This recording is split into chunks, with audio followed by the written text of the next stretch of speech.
నెల్లూరు జిల్లా కాలువైలోని శ్రీ రుక్మిణి పాండురంగస్వామి దేవస్థానంలో గత రాత్రి దుండగులు చోరీకి పాల్పడ్డ ఘటన ఆలస్యంగా వెలుగులోకి వచ్చింది.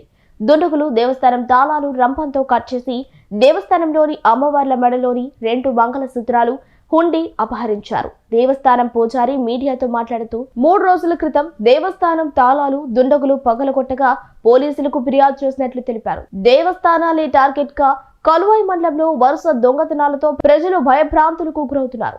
పూజారి సమాచారం మేరకు పోలీసులు ఘటనా స్థలానికి చేరుకుని విచారణ చేపట్టారు.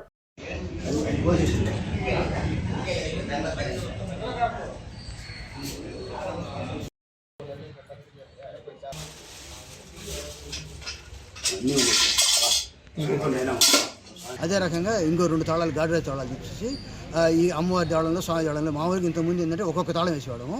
ఇప్పుడు ఇది జరిగిన తర్వాత 2 తాళాలు తెచ్చేసాం. 2 తాళాలు ఇక్కడ 2 తాళాలు అక్కడ 2 తాళాలు చేసిన తర్వాత ఈరోజు పొద్దున 5:30 దేవాలయంలోకి వచ్చేప్పటికి దేవాలయంలోకి లోపలికి వచ్చేప్పటికి తాళాలు పగులుకునేటికి నాకు ఫోన్ చేసింది. నేను వచ్చి చూశాను. ఈ లోపల అందరినీ గ్యాదర్ చేసేసి పోలీస్ స్టేషన్కి రిపోర్ట్ ఇచ్చాం. వాళ్ళు చూశారు.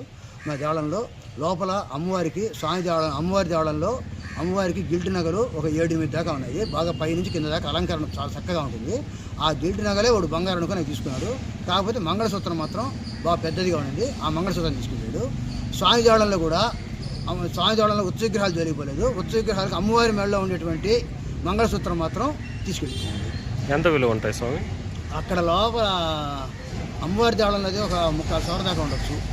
ఇక్కడ వచ్చేసి అమ్మవారి ఇక్కడ 1 గ్రామం మాత్రమే ఉంటుంది. ఇక్కడ స్వామి దేవాలయం ఉత్సవిగ్రహానికి ఉండేది మాత్రం 1 గ్రామం మాత్రం ఉంటుంది. దానికి తోడు ఉండి కూడా తీసుకెళ్ళిపోయినారు. ఉండిలో సగ భాగం దాకా ఉండొచ్చు. మా ఎక్స్పెక్ట్ అంటే మేము దాదాపు 3-4 ఏళ్ళు తీసి ఉండిను.